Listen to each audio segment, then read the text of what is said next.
사람은 성경에서요, 이 세상에서 가장 위대한 존재라고 말합니다.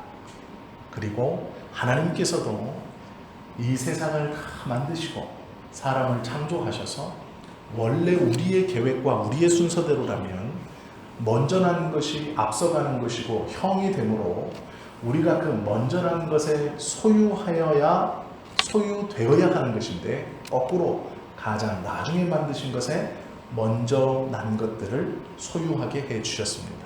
즉, 하나님은 사람을 가장 마지막에 만들어 놓고 그 사람 전에 만들었던 모든 것을 정복하고 다스려라 라고 말씀하고 있다라는 것이죠. 즉, 모든 것의 소유권을 가장 마지막에 만들어 놓으신 사람에게 그 소유권을 주시고 왕과 같은 권위를 허락해 주셨습니다.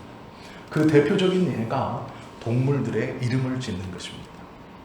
어떠한 사물의 소유를 뜻하는 것은 이름을 누가 짓느냐입니다. 보통 자녀들의 이름은 부모님들이 짓습니다. 왜 그러냐면 이 자녀가 나의 소유라는 것이죠. 자연스럽게 자녀들은 아버지의 성을 따라갑니다. 왜 그럴까요? 핏줄이라는 거죠. 우리 가문의 소유다. 너는 가문의 바운더리 안에 있다, 범위 안에 있다라고 선언하는 것입니다. 아담은 모든 동물들을 보고 이름을 붙였습니다. 그것은 소유권에 대한 표시입니다. 하나님께서 사람을 만들고 그 사람을 불러주시죠. 우리는 그 사람을 아담이라고 부릅니다. 첫 번째 사람이라는 뜻이죠. 이 이름을 자기 스스로 붙였을까요? 아담이라는 사람이 만들어져서 나는 아담 이랬을까요? 아닙니다. 하나님께서 그렇게 불렀을 겁니다. 아담, 남자 중에 첫 번째 된 자, 이부, 돕는 자 이렇게 붙였을 겁니다. 그러기에 그들의 소유권은 하나님께 있는 것이고, 그 소유권을 가진 인간은 하나님의 말씀처럼 세상의 모든 것들을 소유하게 된 것이죠. 하나님을 제외하고 천지 만물 중에 가장 위대하고 가장 큰 권세를 받았던 인간은 위대한 것이 분명합니다. 그런데 문제는요, 성경은 사람이 이렇게 위대하다라고 말씀만 하고 있지는 않습니다. 창세기 1장 28절에 보면 사람에게 어떤 능력을, 어떤 권위를 주셨는가? 하나님이 그들에게 복을 주시며, 잘 보십시오. 둘 다 복 주신 겁니다. 남자만이 아니고 남자와 여자, 그들에게 복을 주시며 하나님이 그들에게 이르시되, 또 한 번 강조하고 있습니다. 생육하고 번성하여 땅에 충만하라. 땅을 정복하라. 바다의 물고기와 하늘의 새와 땅에 움직이는 모든 생물을 다스리라 라고 하시며 통치권을 주셨죠. 왕과 같은 권위를 주신 겁니다. 하나님의 창조 섭리에 비춰진 인간의 위상은 대단했습니다. 조건이 있습니다. 하나님의 섭리 위에 선 인간입니다. 그러나 어느 날 이 인간이 하나님의 섭리 아래로 내려섭니다. 그리고 또한 그 통치권을 잃지 않고 여전히 가지고 있습니다. 그런데 문제는 통치권을 잃지 않았다는 뜻은 내가 통치권 위에, 하나님의 섭리 위에 있었을 때 누렸던 그 하나님의 통치를 직접적으로 누리는 것이 아닌, 나의 이 통치권을 누구에게 양도했냐면 사단에게 양도한 것이 됩니다. 그래서 사단은 공중 권세를 잡은 자가 되었습니다. 성경에서 말씀하시는 말을 가만히 생각해 보시면, 하나님이 오늘 본문에 땅이 너로 말미암아 저주를 받았다 이렇게 말합니다. 그리고 사단은 공중 권세를 잡았다라고 말씀합니다. 우리의 신앙이 회복된다는 것은 얼마나 놀라운 것인가. 내가 혼자 구원받고 내가 혼자 하나님 나라에 들어가는 것을 뜻하는 것은 아닙니다. 내가 하나님께 구원받고 회복되었다라는 것은 나로 인하여 함께 저주를 받아 하나님의 섭리 아래로 떨어진 땅이 회복됐다는 것입니다. 즉 자연 만물이 회복되고 있다는 것이죠. 우리가 하나님 앞에서 우리의 신앙이 소중하고 우리의 신앙의 절개를 지켜야 하는 이유는 그 신앙이 나 하나뿐 아니라 하나님이 나를 위해 창조해 놓으신 모든 것들이 같이 회복되기 때문에 그렇습니다. 내가 나의 신앙에 핍박이 오고 어려움이 있다 하여서 내 이 신앙을 포기하면 하나님이 날 위해 창조해 놓으신 모든 자연 만물이 회복될 기미가 사라져버리기 때문에 위험한 것입니다. 그래서 우리는 우리 개인의 신앙이 아니고 자연 만물의 회복과 그 자연 만물의 타락이 우리의 신앙에 달려 있습니다. 그러기에 나 하나의 신앙은 매우 중요한 것입니다. 하나님께서 우리를 구원하심은 우리 개개인을 구원하심이 맞지만 우리를 구원하심으로 당신이 친히 창조해 놓으신 모든 창조물들의 회복을 원하시기 때문이기도 한다라는 것이죠. 그러기에 나 하나의 구원은 나로 끝나는 것이 아니라 자연 만물이 함께 구원받는다라는 거죠. 시편에 보시면 천지 만물과 들의 꽃과 새들이 예수님의 다시 오심을 고대한다라고 말합니다. 왜 꽃이 예수님의 다시 오심을 고대할까요? 우리가 볼 때는 창조 직후의 꽃이나 지금의 꽃이나 똑같을 것 같습니다. 그러나 그렇지 않습니다. 외형은 같을지 모르지만 그 통치권을 가지고 있는 우리가 하나님의 섭리 위에 서 있었을 때와 섭리 아래로 내려왔을 때 완전히 다른 것입니다. 자연 만물도 고통에 신음하고 있다라는 것이죠. 우리가 회복되는 순간 그것도 회복되는 겁니다. 나 혼자의 개인적 신앙 내가 잘 지켜가면 되지, 맞습니다. 그러나 나의 개인적 신앙으로 말미암아 그 신앙이 어그러지고 삐끗하다면 하나님께서 우리를 통해 함께 회복시키고자 원하시는 하나님의 창조물인 천지 만물이 함께 삐끗된다는 것을 기억해야 합니다. 그만큼 우리의 개인의 신앙은 중요한 것이죠. 우리 모두에게 그 통치권을 주셨기 때문에 그렇습니다. 사람은 이렇게 대단한 위상을 가지고 있고 우리의 구원이 얼마나 큰 결과를 초래하고 하나님의 나라를 앞당긴가라는 것을 설명해주고 있습니다. 그런데 또 반대로 사람을 먼지와 같다라고 말씀하기도 합니다. 뱀이 하와에게 이렇게 말했습니다. 창세기 3장 4절 5절에 보면 뱀이 여자에게 이르되 너희가, 여기서도 복수로 나옵니다. 너희가 결코 죽지 아니하리라. 하와에게 말했을 뿐 아니라 아담에게도 말한 것입니다. 성경의 원어대로 이것을 보면 뱀과 하와가 대화할 때 아담이 옆에 서 있었습니다. 그 말을 듣고 있었어요. 말리거나 그것이 잘못됐다고 반론하지 않습니다. 가만히 듣고 있었던 것이죠. 뱀이 분명히 두 사람에게 말합니다. 너희가 죽지 아니하리라. 너희가 그것을 먹는 날은. 하나님께서 통치권을 남자와 여자에게 위임하셨듯 뱀도 이 타락을 남자와 여자 동시에 말하고 있는 거죠. 너희가 그것을 먹는 날에는 너희 눈이 밝아져 하나님과 같이 되어 선악을 알 줄 하나님이 아십니다. 하나님께서는 남녀 모두에게 하나님의 놀라운 통치권을 위임하셨고 사단은 그 하나님이 주신 통치권을 완벽하게 타락시키려고 유혹하고 있는 것이죠. 여자에게요? 아니요. 남녀 모두에게 유혹하고 있는 겁니다. 그리고 하나같이 남녀 모두가 타락했습니다. 그래서 인간은 스스로 회복될 수 없는 것입니다. 완벽하게 둘 다 타락했기 때문에 완벽하게 둘 다 일어설 수 없는 겁니다. 어떠한 소망도 우리에게는 일어날 수 없는 것이죠. 그런데 이 유혹이 지금 오늘날 우리에게도 일어나고 있습니다.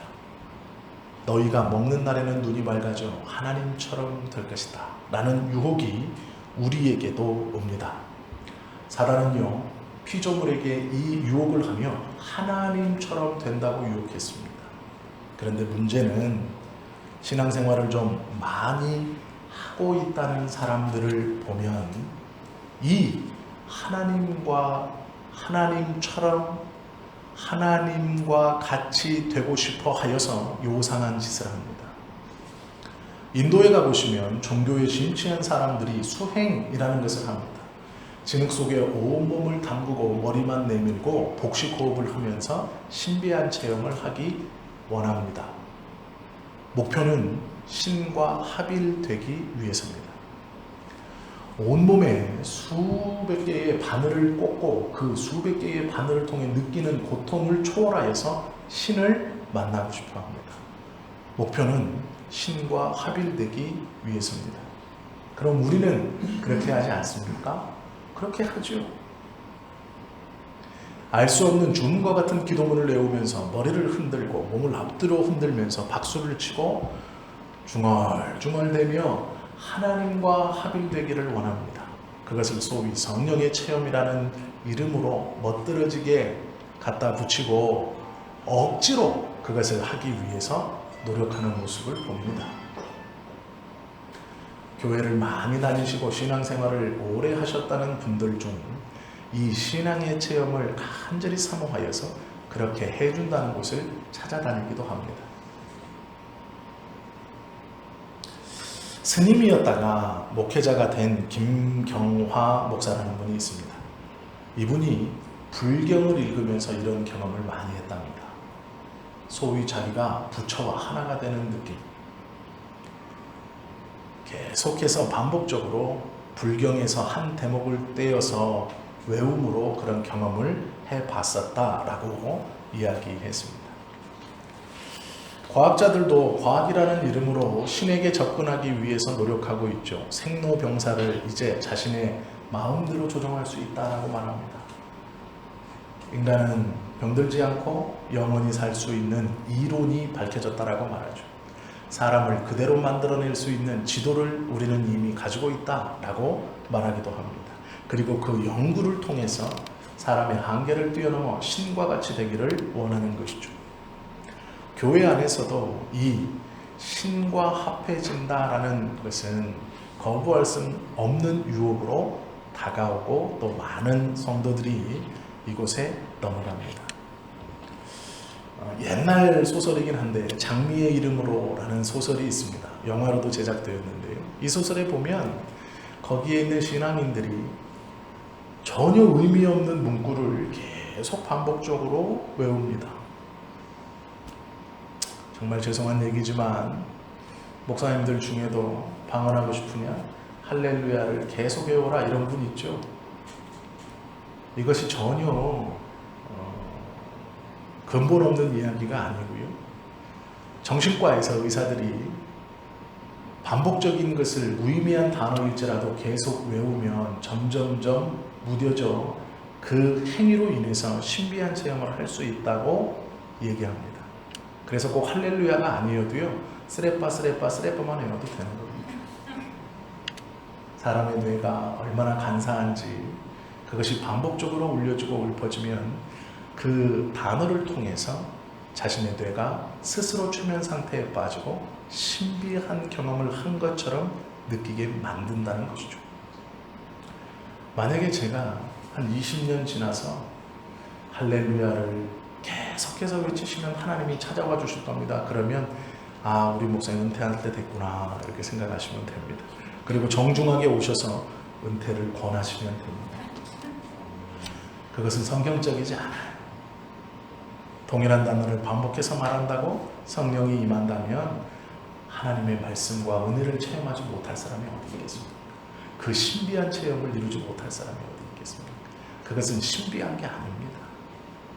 세상의 헛된 요술과 마술에 의지하며 사도를 찾아와 어찌하면 내가 그럴 수 있습니까? 라고 말했던 마술사 시몬과 같은 겁니다.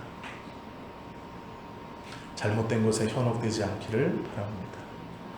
신앙의 연수가 깊어지고 나름대로 경건의 삶을 산다고 하여서 신비한 체험을 하고 놀라운 것들을 한다고 해서 그것들이 하나님이 주신 것이라는 것을 확신하셔서는 안 됩니다.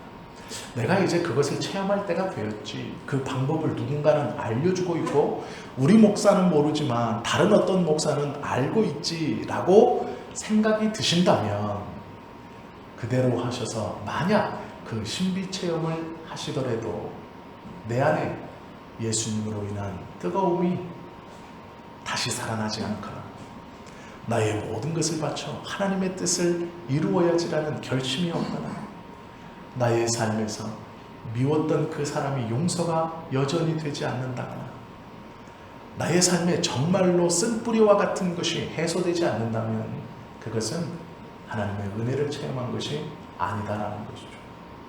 여전히 그렇게 그 사람이 밉고 여전히 나의 행위 중에 쓴뿌리가 살아있고 내가 놓지 못하는 것이 있다면 수천 가지의 신비 체험을 하여도 그것은 하나님의 은혜가 아닙니다. 하나님께서 우리를 붙드시면 우리의 영혼은 변화되게 되어 있습니다.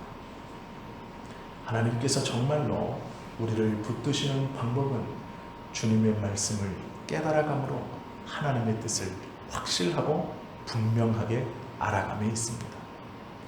하나님께서 우리의 삶을 변화시켜 주신다는 것은 내가 그 말씀을 붙들고 나의 언어와 행위가 변하는 데 있습니다. 한순간의 체험이 우리의 삶에 우리의 영혼의 변화와 하나님의 은혜를 담보하는 것은 절대로 아닙니다.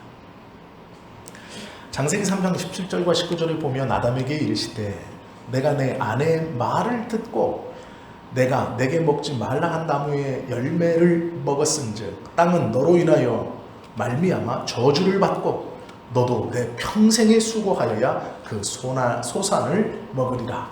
땅이 내게 가시덤불과 엉겅퀴를 낼 것이라. 내가 먹을 것은 밭의 채소인즉 내가 흙으로 돌아갈 때까지 얼굴에 땀을 흘려야 먹을 것이리니 내가 그것에서 취함을 입었습니다. 너는 흙이니 흙으로 돌아갈 것이니라 말씀합니다. 우리의 마지막이 왔던 그대로 흙으로 돌아갈 것이다. 우리는 이것을 너무나 잘 알고 있죠. 창세기 1장에서 3장까지는 우리의 위치가 어느 곳에 있는지를 분명히 말씀해주고 있습니다. 남에게 좀 자랑할 만하게 살아가시는 삶이시든 아니면 자랑할 것은 조금 없는 삶을 살아가는 것이든 꼭 기억하십시오. 우리는 곧 흙으로 돌아갈 사람들입니다. 그러기에 교만함을 버려야 하죠. 스스로 하나님처럼 되려고 하시면 안 됩니다. 또 하나님과 합의를 한다라는 말도 안 되는 생각을 하시면 안 됩니다. 그것은 바른 신앙의 모습이 아닙니다. 우리는 절대로 하나님과 합의될 수 없습니다. 성경은 그 어느 곳에서도 하나님과 우리가 합쳐진다라고 이야기하지 않습니다. 우리는 하나님께 가까이 가는 것뿐이지 하나님과 합쳐져 한 몸이 될 수는 없습니다. 그러나 우리는 어리석게도 그렇게 되기를 원하고 있죠. 그렇게 되기를 바라고 있죠. 기도로 병을 고치면 그가 하나님과 한 몸이 된 것입니까? 아닙니다. 예언을 하고 방언을 하면 그가 하나님과 같은 존재입니까? 아닙니다. 아무리 놀라운 신비한 체험을 했어도 그는 하나님이 아닙니다. 사도 바울이 믿음의 후세대들에게 편지를 쓰면서 이렇게 말했습니다. 나는 3000층을 보았다. 유대인들이 고대적으로 생각했던 천국, 3000층으로 나눠져 있는 그 천국을 바울은 보았다라고 이야기했습니다. 내가 그 3000층만 보았을 뿐 아니라 수많은 경험을 했어도 내가 그것을 이야기하지 않으면 너희가 땅의 것도 다 알아듣지 못하는데 하늘의 것을 이야기하면 혼란만 가중될 것이다. 그리고 나는 그것을 보았다고 하여서 특별하다고 생각하지 않는다. 바울은 3000층을 보았지만 그도 염려했고 그도 걱정했습니다. 그도 고통받았고 그도 아픔이 있었습니다. 로마로 압송되기 전 예루살렘으로 가는 마지막 제3차 전도 여행을 끝나고 바울이 돌아갈 때 나이가 많은 선지자가 와서 그를 말립니다. 내가 하나님께 기도하니 바울아, 네가 예루살렘으로 가면 큰 봉변이 있다고 하더라. 그러니 너는 발걸음을 돌려 예루살렘으로 가는 것을 멈추어라. 그 선지자도 하나님께 기도했고 하나님의 응답을 분명히 받았습니다. 미래가 어떻게 될 것인지 알았습니다. 그래서 바울에게 권면합니다. 발길을 돌려라. 그 길은 내가 죽는 길이다. 그러나 바울이 뭐라고 하는지 아십니까? 맞습니다. 저도 그것을 압니다. 그러나 그 예루살렘으로 가는 것이 하나님의 뜻입니다. 그 외에도 수많은 사람들이 바울에게 경고했습니다. 수많은 경건한 사람들이 하나님께 그 바울의 미래와 앞날을 알고 바울에게 경고했습니다. 그러나 바울은 그 걸음을 멈추지 않습니다. 그 예루살렘에 가 로마로 끌려가는 것이 자신의 마지막이고 하나님께서 원하시는 것이라는 것을 알았기 때문입니다. 세상적으로 볼 때는 죽으러 가는 길이고 고통의 길이고 아픔의 길이지만 예수께서 십자가를 지심으로 우리를 구원하셨던 것처럼 내가 그 길을 걸어감으로 하나님의 뜻을 이루는 것이라는 것을 바울은 알았습니다. 저와 여러분들은 위대한 믿음의 소유자들입니다. 하나님이 그렇게 말씀하셨기 때문입니다. 그리고 또한 너무나 미천한 존재들입니다.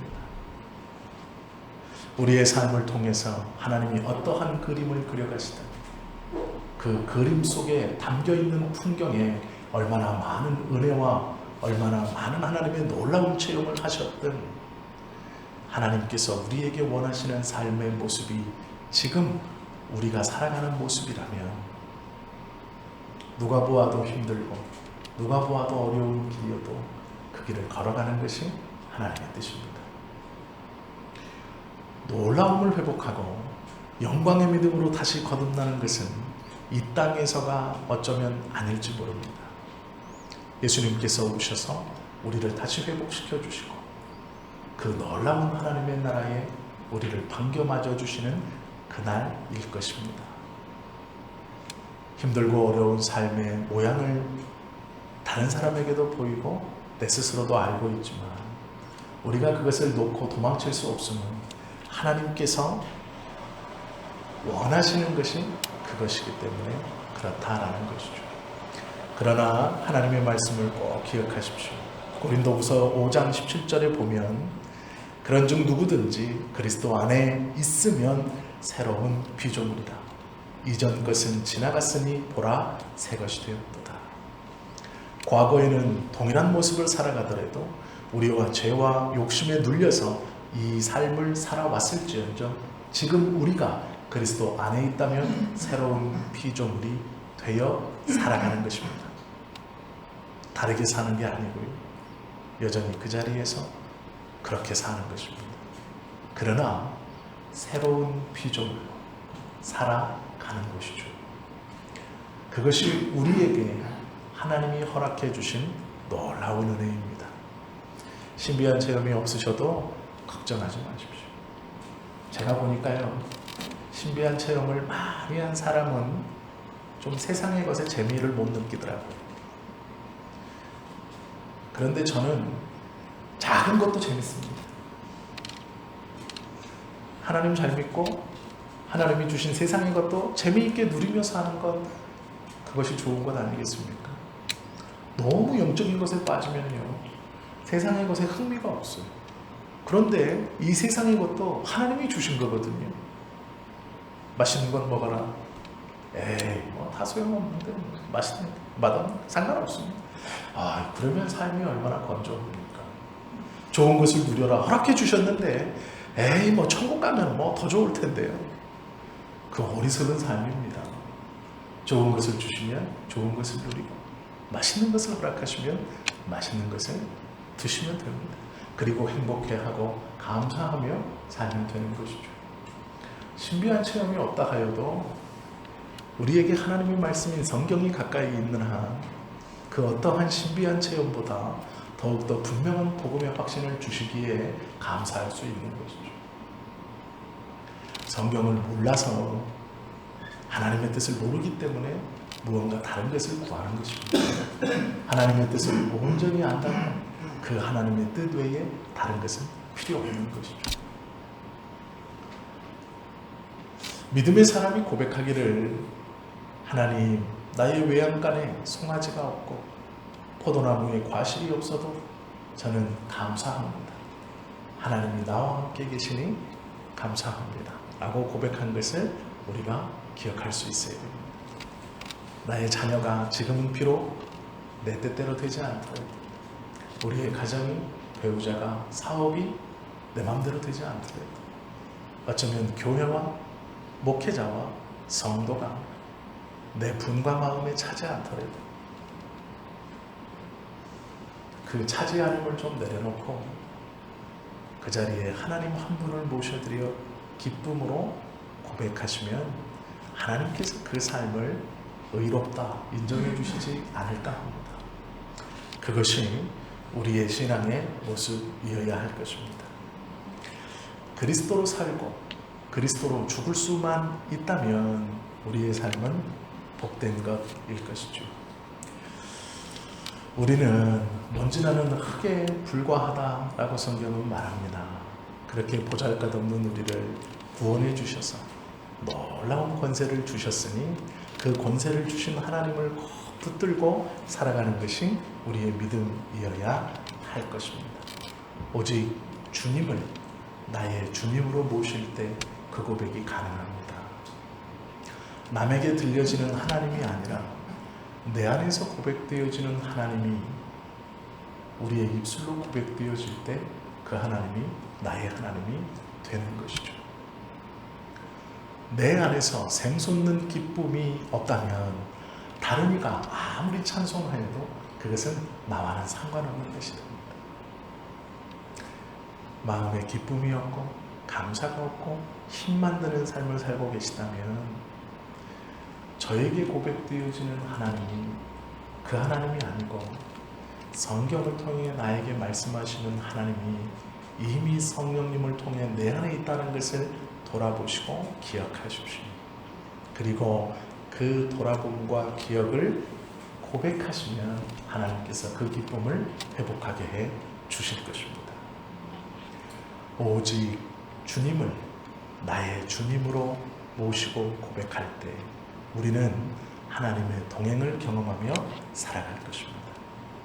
최초의 사람 아담처럼 하나님과 같이 되려고 하지 않으셔도 됩니다. 하나님은 이미 우리와 가까이 계십니다. 네가 내 안에, 내가 너희 안에 거하면 뭐든지 이루리라 말씀하셨습니다. 이것은 합쳐진다는 의미가 아니고 동행하신다는 의미입니다. 제가 짧은 영어지만 이것을 클린투라고 부릅니다. 두 개가 등을 맞대고 탁 붙어있는 상태입니다. 해변에서 가보시면 가끔 보시죠.